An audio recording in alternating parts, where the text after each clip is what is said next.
बिस्मिल्लाहिर्रहमानिर्रहीम।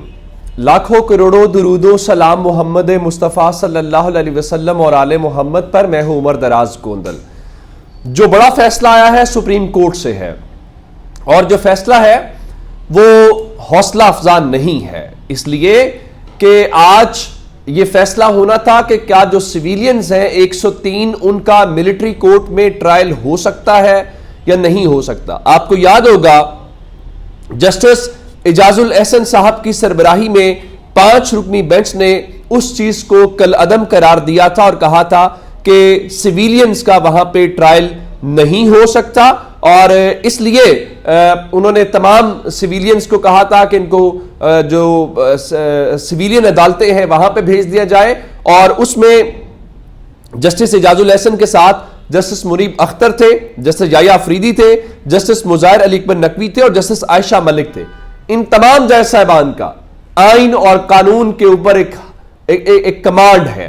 आपने जस्टिस मुनीब के सवाल सुने होंगे, जस्टिस इजाजुल एहसन साहब के सवाल सुने होंगे, जस्टिस आयशा मलिक साहिबा के सवाल। लेकिन आज जवाब में 6 रुकनी बेंच था। 6 रुकनी बेंच में जस्टिस सरदार तारिक मसूद साहब थे। तारिक मसूद साहब बहुत ही क्लोज हैं जस्टिस काजी फायज ईसा साहब के। एक तो जस्टिस काजी फायज ईसा साहब खुद नहीं बैठते फौजी अदालतों वाले केसेस के अंदर, फिर जस्टिस अमीनुद्दीन खान थे, जस्टिस मोहम्मद अली मजहर थे, जस्टिस हसन अजहर रिजवी थे और जस्टिस इरफान सादत थे और जस्टिस मुसरत हिलाली साहिबा थी। अब इन जज साहिबान के सामने भी सवालात तो बुनियादी तौर पे वही थे। आज जब आगाज हुआ तो लग रहा था कि जस्टिस तारिक मसूद साहब लड़ाई करना चाहते हैं बेंच के अपने वुकला के साथ। हालांकि एतराज होना बेंच के ऊपर, जज के ऊपर एक रूटीन की बात है। और जवाद ख्वाजा साहब ने यह इतराज किया था कि आपने इन दरखास्तों के नाकाबिले समात होने का कह के अपना माइंड डिस्क्लोज कर दिया है, आपने फैसला दे दिया है, आप नहीं सुन सकते। तो आज लतीफ खोसा ने कहा कि आप फौजी अदालतों के मामले के ऊपर अपनी राय दे चुके हैं, आपको बेंच से अलहदा हो जाना चाहिए। तारिक मसूद साहब ने क्या कहा? तारिक मसूद साहब सुप्रीम कोर्ट के जज हैं, कहते हैं मैं नहीं होता बेंच से अलग, क्या कर लेंगे? ये कौन बोल रहा था खुदा के लहजे में? ये ताकत, ये इख्तियार ऐसे इंसानों को करता है जब आप किसी ओहदे, किसी मनसब के ऊपर होते हैं तो आप यही कहते हैं क्या कर लेंगे। ये तो चंद दिन का इख्तियार है और ये चंद दिन का इख्तिदार है, ये तो गुजर जाएगा।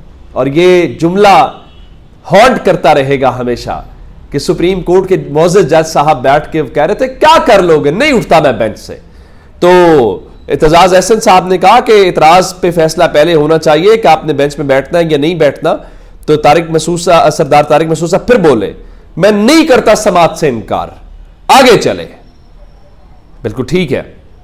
अब ये सारी बातें अपनी जगह के ऊपर है और उसके बाद उनका जवाद ख्वाजा साहब का अपना फैसला है कि जब इतराज हो तो उसके बाद ये जज की मर्जी है कि वो शामिल हो या ना शामिल हो। फिर एक और बड़ा दिलचस्प जुमला आया। सलमान अकरम राजा ने कहा कि बुनियादी हुकूक को आइन में तहफ़्फ़ुज़ दिया गया। तो तारिक मसूद साहब कहने लगे एक तो बुनियादी हुकूक पता नहीं हमें कहां लेकर जाएंगे।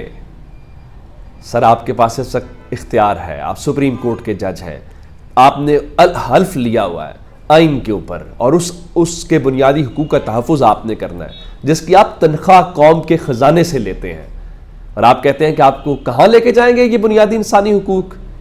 इसलिए कि आप के जो लाइक माइंडेड लोग हैं उनका केस नहीं है आपके सामने लगा हुआ।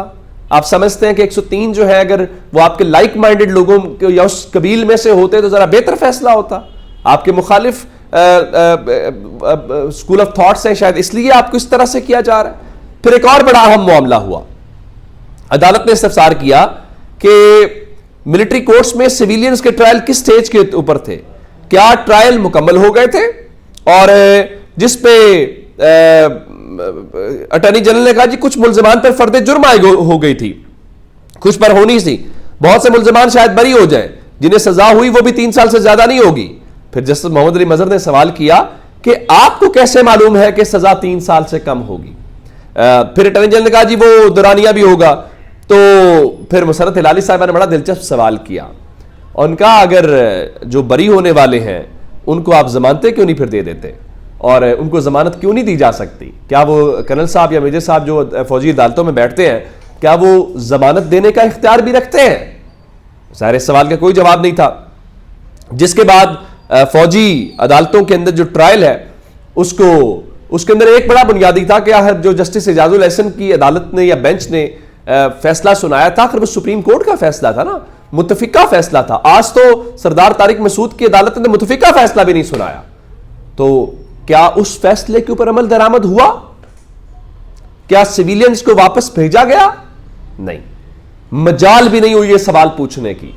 और तारिक मसूद साहब थोड़ा ही अरसा रह गया, उन्होंने रिटायर हो जाना है। अब मालूम नहीं है कि आज के इतने दबंग फैसले का अजर उन्हें रिटायरमेंट से पहले मिलेगा या रिटायरमेंट के बाद मिलेगा, लेकिन बहरहाल उन्होंने पाकिस्तान के सिविलियंस के साथ ये आज जुल्म किया है। मेरा ख्याल है काजी फायज ईसा साहब के होते हुए और तारिक मसूद साहब के होते हुए अगर पाकिस्तान के सिविलियंस को चौक चौराहों के अंदर टांग दिया जाए, लटका दिया जाए, तारिक मसूद साहब और जस्टिस काजी फायज ईसा की अदालत फिर भी रुकावट नहीं बनेगी। फिर भी वो कहेंगे ये बुनियादी इंसानी हकूक हमें पता नहीं कहां लेकर जाएंगे। ऐसा ही होता है सर, ये जब इख्तियार का सूरज ढलेगा फिर आप वजाहतें देते फिरेंगे, ये बोझ आपसे उठाया नहीं जाएगा। ये लोगों की जिंदगियों का और खानदानों की जिंदगियों का बोझ है। फिलहाल आप हवा के घोड़े के ऊपर, इख्तियार के घोड़े के ऊपर है। लेकिन एक खातून की तारीफ करनी चाहिए। देखिए, जिस तरह पहले जस्टिस आयशा मलिक साहिबा ने कमाल किया, जस्टिस मुसरत हिलाली साहिबा ने आज के फैसले से इख्तलाफ किया है, और यूं जस्टिस तारिक मसूद साहब की अदालत ने फैसला महफूज किया और उसके बाद उन्होंने सिविलियंस के मिलिट्री कोर्ट में ट्रायल की इजाजत दे दी है। लेकिन कहा कि नहीं, हतमी फैसला आप नहीं करेंगे। सर, जब आपने उनको इजाजत दे दी है तो पहले आपने पूछा है कि एजाजुल एहसन वाली फैसले का ऊपर अमल दरामद हुआ कि नहीं हुआ? अब आपने फैसला करके क्या, आप वो जो चाहते थे आपने फैसला कर दिया, अब आपका वो क्या? एक पूरे बेंच में एक मर्द जरूर था जिसका नाम जस्टिस मुसरत हिलाली साहिबा है। हमें उनको दाद देनी चाहिए। और सुप्रीम कोर्ट ने केस की समाअत मजीद जनवरी के तीसरे हफ्ते तक मुलतवी कर दी है। एक महीने में फौजी अदालतें तब तक अपना काम कर चुकी होंगी और तब तक आप जो है वो जाएंगे। तो अब मेरा ख्याल है जाते जाते उन्होंने 103 जो मुल्ज़िमान है सिविलियंस उनके हवाले से कर दिया। और कमाल बात यह है कि 5 जजेस ने एजाजुल एहसन साहब वालों ने फैसला दिया था, और हैरान कुन बात यह है कि आज 5 जजेस ने, सुप्रीम कोर्ट के 5 जजेस का फैसला मुअत्तल कर दिया। यह पाकिस्तान के अंदर ही हो सकता है। अगली बात लगता यह है कि पाकिस्तान के ये जो मोअज़्ज़ज़ जज साहिबान है, ये आइन और कानून से ज्यादा ये एक दूसरे के खिलाफ फैसला सुना रहे हैं। आज लग रहा था तारिक मसूद साहब आइन और कानून से ज्यादा एजाजुल एहसन के खिलाफ स्कोर सेटल करना चाहते हैं। कर लिया उन्होंने, सिविलियंस को कुर्बानी का बकरा बना दिया। बहुत मुबारक हो। हमने तो जस्टिस मुनीर से शुरू किया हुआ इन सिविलियंस ने, ये बेचारे कुर्बानियां देते, ये स्ट्रगल करते आ रहे हैं। आज तारिक मसूद साहब ने भी वो ज़िबा करने के लिए फेंक दिया है, तो क्या फर्क पड़ता है उससे? ये चीजें चलती रहती पाकिस्तान के अंदर।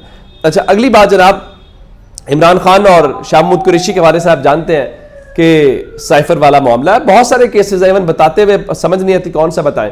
आप जानते हैं कि इलेक्शन कमीशन वाले भी आज आए थे और उनको फेरा ही पड़ा है, और उसकी वजह यह है कि फर्द जुर्म नहीं आयद हो सकी इमरान खान और फवाद चौधरी के ऊपर। वो तो वापस लौट गए हैं और 19 दिसंबर तक समाअत मुलतवी हो गई है। लेकिन साइफर केस के अंदर जिसको अबुल हसनात जुल्करनैन सुन रहे हैं, उसके ऊपर इमरान खान और शाह महमूद कुरैशी के ऊपर फर्द जुर्म आयद कर दी गई है। दोनों ने ज़ाहिर है कि सेहते जुर्म से इनकार किया है और अदालत ने इस्तगासा की शहादतें तलब कर ली हैं और कल केस की समाअत मजीद होगी। लेकिन इमरान खान ने अदालत में खड़े हो गए, जज अबुल हसनात जुल्करनैन को मुखातिब करके जवाबी ललकार दिया, और मैं आपके सामने रखना चाहता हूं। कहा, मुझे सजाए मौत से डर नहीं लगता। ये इमरान खान बात कर रहे हैं जज को मुखातिब करके कि मुझे सजाए मौत से डर नहीं लगता। साइफर हुकूमत गिराने के लिए लिखा गया, जो गिरा दी गई। साइफर के अंदर साजिश है जो छुपाई जा रही है। मीडिया को बोलने की इजाजत नहीं है, तो फेयर ट्रायल कैसे हो सकता है? फेयर ट्रायल ना हुआ तो उसकी जिम्मेदारी तमाम उम्र आप पर रहेगी। यानी साइफर के जज को वो कह रहे हैं कि देखो, आप फेयर ट्रायल तो नहीं कर रहे, तो फेयर ट्रायल की जिम्मेदारी सारी उम्र आप पे रहेगी। कानून के तहत दस्तावेजात और वीडियो देखने के लिए 7 दिन का वक्त जो है वो दिया जाए। लेकिन खान साहब तो पता नहीं किस हवाले से आइन और कानून की, अगर पाकिस्तान की सुप्रीम कोर्ट स्टैंड नहीं ले सकती तो एक लोअर कोर्ट के जज अबुल हसनात जुल्करनैन साहब बेचारे क्या करेंगे? वो भी इतना दबाव तो कोई भी बर्दाश्त पाकिस्तान में नहीं कर सकता। तो देखते हैं जनाब अपना बहुत सारा ख्याल रखिएगा। खुदा हाफिज।